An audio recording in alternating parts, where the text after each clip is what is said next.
Welcome to Beth's Escaping Extinction podcast. Today we're talking with Dr. Divaldo Rezende.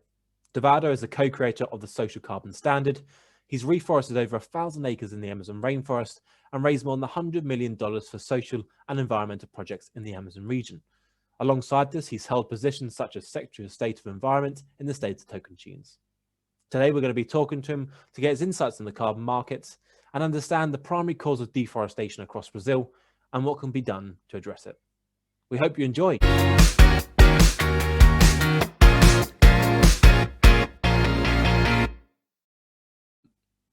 Divaldo. Welcome to the Escaping Extinction podcast.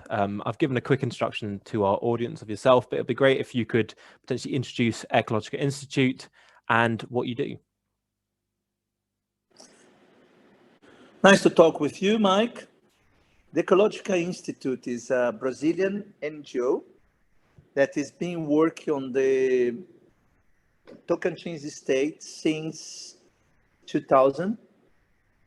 And the main focus of the Ecologica Institute is on the social issues related to climate change activities and also what we call standard and methodology created by the Institute called Social Carbon Methodology. Great. So just for those who aren't aware of the social carbon methodology, what is it and how can it be used? Social carbon is a very strategical tool to help project developers and local community to understand and to quantify and qualify the co-benefits generated by a carbon project. Those benefits could be measured for different kinds of projects, for land use change and forest, and also for any kind of projects such as renewable energy and projects that has this intense connection with the local communities and could change the life of the local communities in a positive and negative way. So how does it support a local community? Does it ensure that funds are, benefit from funds generated from the project, or are they integrated into the project design and implementation? I think you can work with social carbon in several ways. Integrated to the project implementation and conception is one way, but also using social carbon to evaluate the benefits of the project associated with sustainable development on that region is also something quite positive and necessary, because carbon emission projects, they need to release or to support sustainable development, local sustainable development, and also transfer technology and reduce emission. There is a very important social component for each emission reduction project that should be reinforced. And social carbon help to reinforce that issues on different projects. So how does the social carbon methodology compare to similar methodologies such as the Climate, Community and Biodiversity Standard, also known as CCB? I think both methodologies are very good. They are well known around the world, but there are some,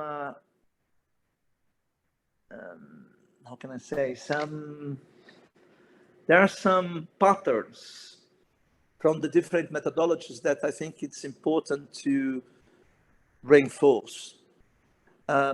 First, social carbon was developed in the developing world to be used in developing countries. Was a South-South development. CCB was more the view of the sponsors to the project in terms of co-benefits. What is quite interesting, but is a different view, from the north developed to implement project in the south that is at developing countries. And also the other characteristic is that social carbon is very flexible as a methodology, because every year things can change in the local society, in the local community, more leaders, less leaders, new investment from different sources in terms of government activities or private companies' activities. And this can have a quite interesting impact on the results of both methodology, CCBA and also social carbon. But the most important thing is it's really important to measure the co-benefits, because we are talking now about a new phase to support huge REDD+ projects in different parts of the world, in South America, and in Africa, and in Asia. And I think it's important for the sponsor's point of view and the community point of view to have a methodology that could show the positive and negative results from the investments, to adequate and to find a balance during the project lifetime. Great. And for those listening who don't know what REDD stands for, it stands for programs or projects which reduce emissions from deforestation and forest degradation. So moving on to the carbon markets, I'm conscious that you've got a ton of experience in this space. How effective do you think they are at actually addressing climate change and deforestation?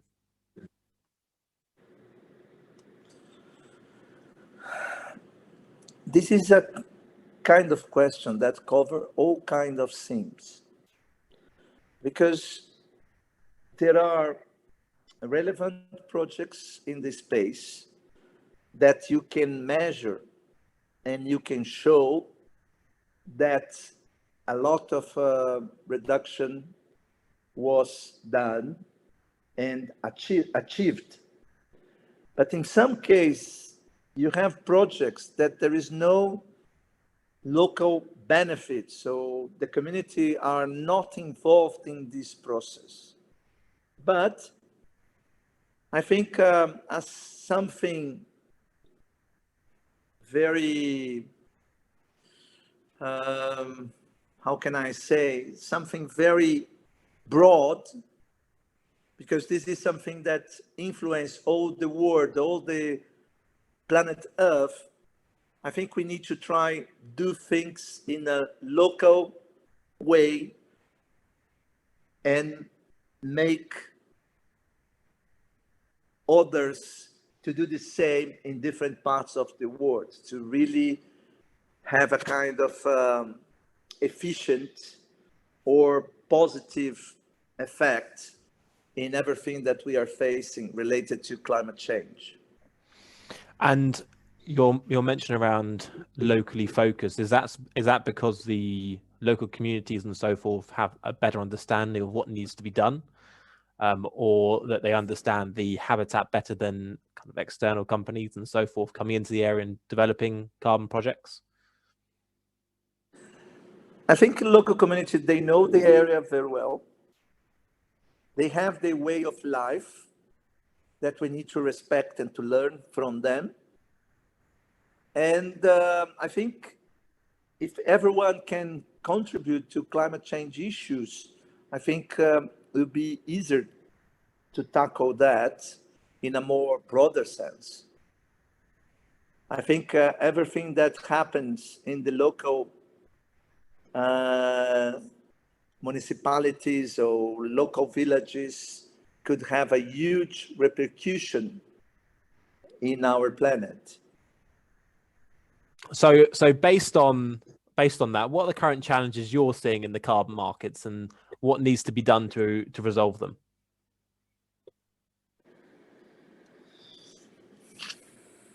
Well, this is a very, very interesting question. I think the carbon market, first of all, it's important to,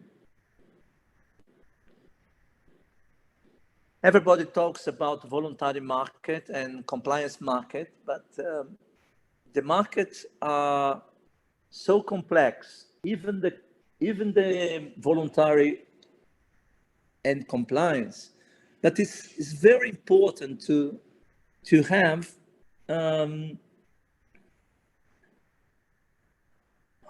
organizations to control that market.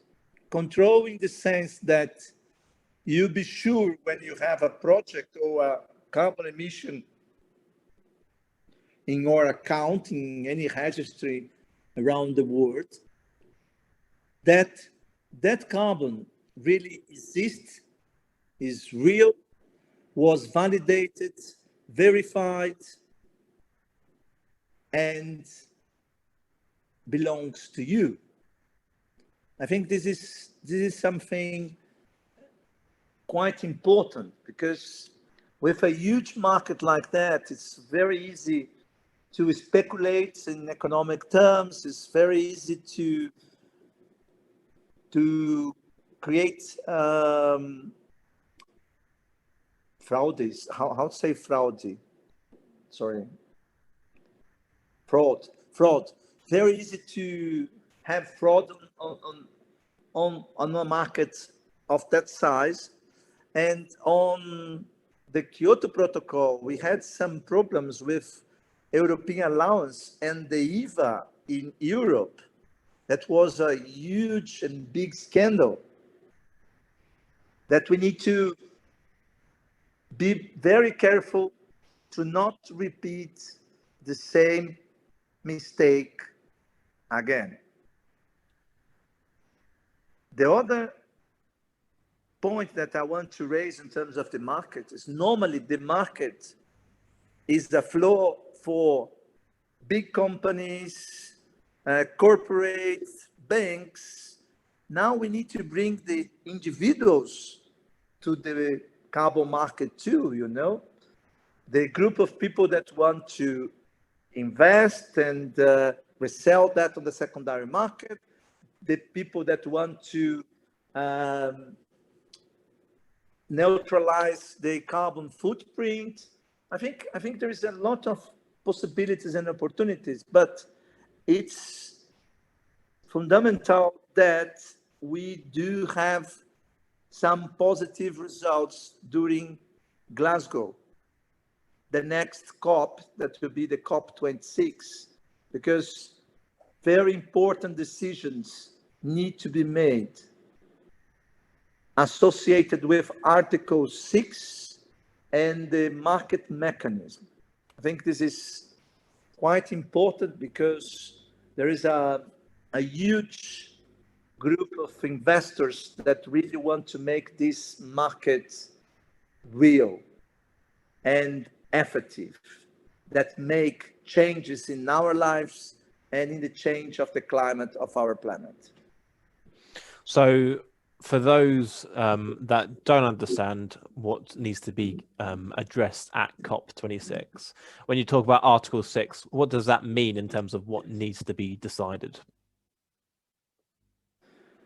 Article 6, there are three main important decisions there.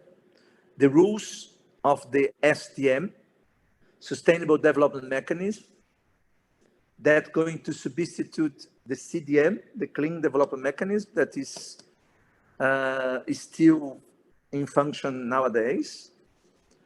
The second is also need to decide, there is one article about RED, reduction emission for avoid deforestation degradation, that we would like to have some information or more additional information there. And also there is a mechanism called ITIMU. This mechanism is between different countries to support a third country or bilateral relations that the country that's going to have the emissions reduced could trade that with they sponsor for specific projects. Those decisions are very keen to define the market mechanism strategy for the Paris Agreement. When I say market mechanism strategy, I am considering the opportunity that the convention will have to have private investors doing those investments that is needed to really tackle climate change in an effective way. Is that clear now? Yeah, absolutely. I think that's a really great explanation. So moving on to probably more local for you, given that you are currently based in Brazil and you've held several kind of high-level positions, particularly in the state of Tocantins. We see on the news around deforestation across Brazil and so forth. What are the key causes of that deforestation and what needs to be done to address that?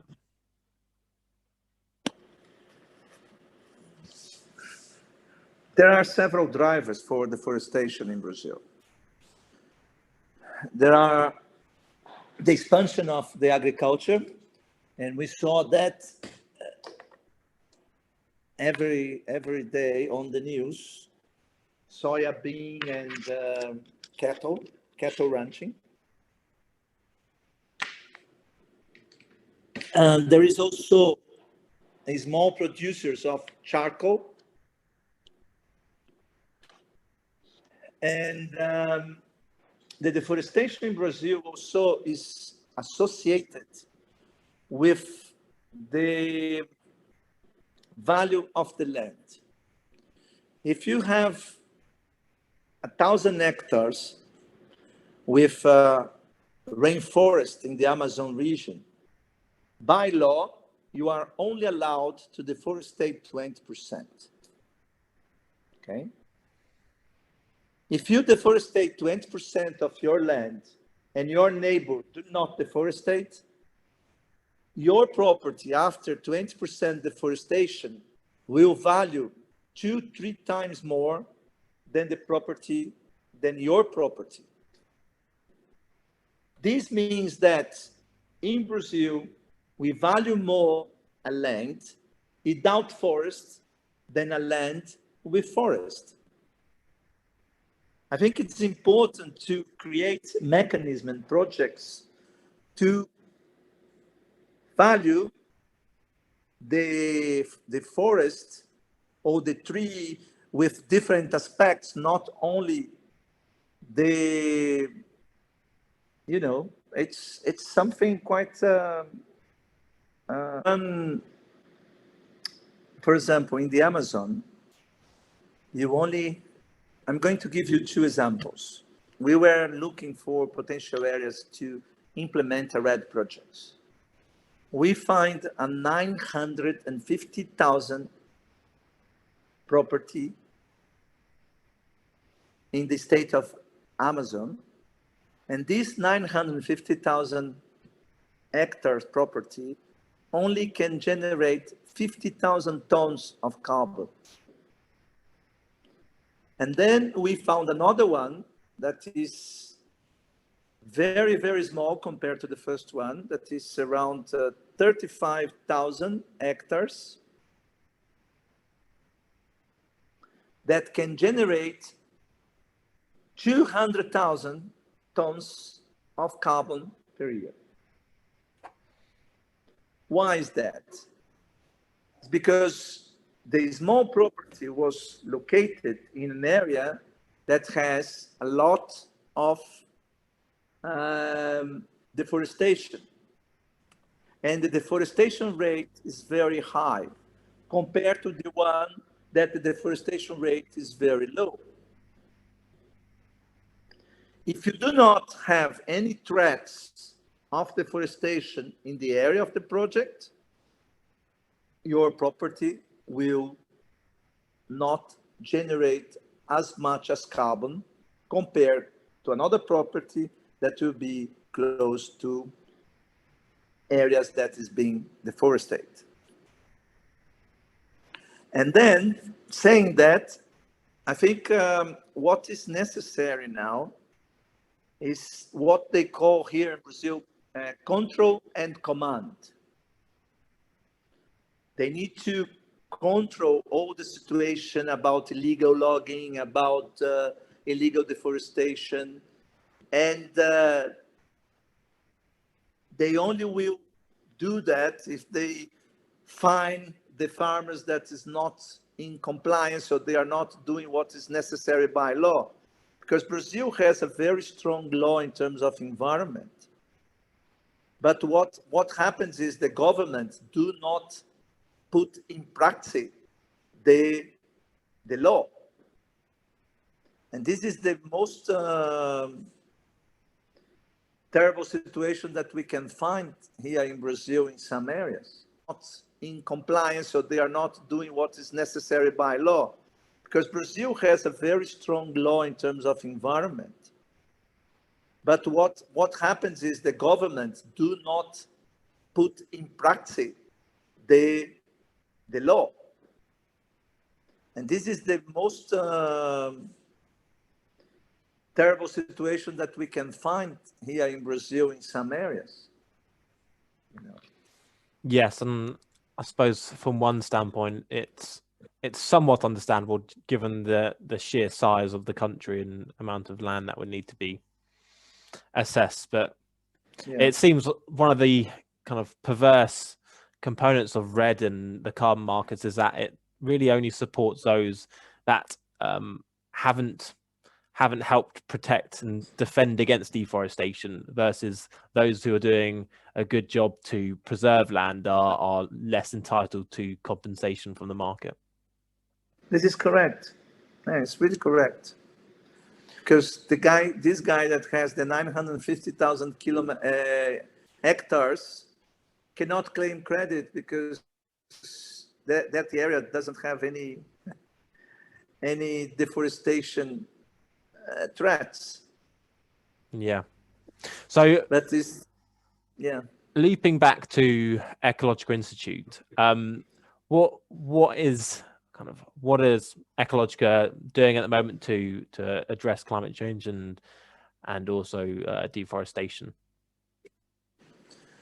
Ecologica is running all the strategy related to social carbon. And you can visit the social carbon website, www.socialcarbon.org. The Institute has a team to deal with the methodology and to help the new project developers to implement social carbon methodology. Yeah. And for a listener to this podcast who potentially might not be a participant in the carbon markets, what do you think they can do to tackle deforestation in Brazil and also internationally? Is there anything they can do at home to help tackle the problem?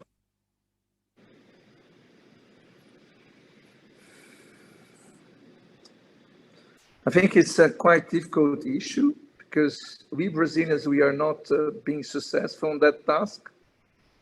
I think the only thing that we can ask to our friends and colleagues around the world is just to support our fight here to try change things, you know, but we hope that better days will come. And let's see. Yeah, I mean, from the perspective of the UK, we're now seeing that a lot of supermarkets are now not purchasing beef from Brazil, for example. So it's not funding that deforestation for cattle ranching. And also more organizations are exploring and examining their supply chains to see how much it's contributing to deforestation. So I think it's important that that's occurring as well. So I think that's all the questions I had for you today. I'll be including the links to Social Carbon and the Ecological Institute in the description of this video. And again, I really appreciate the conversation today, Divaldo.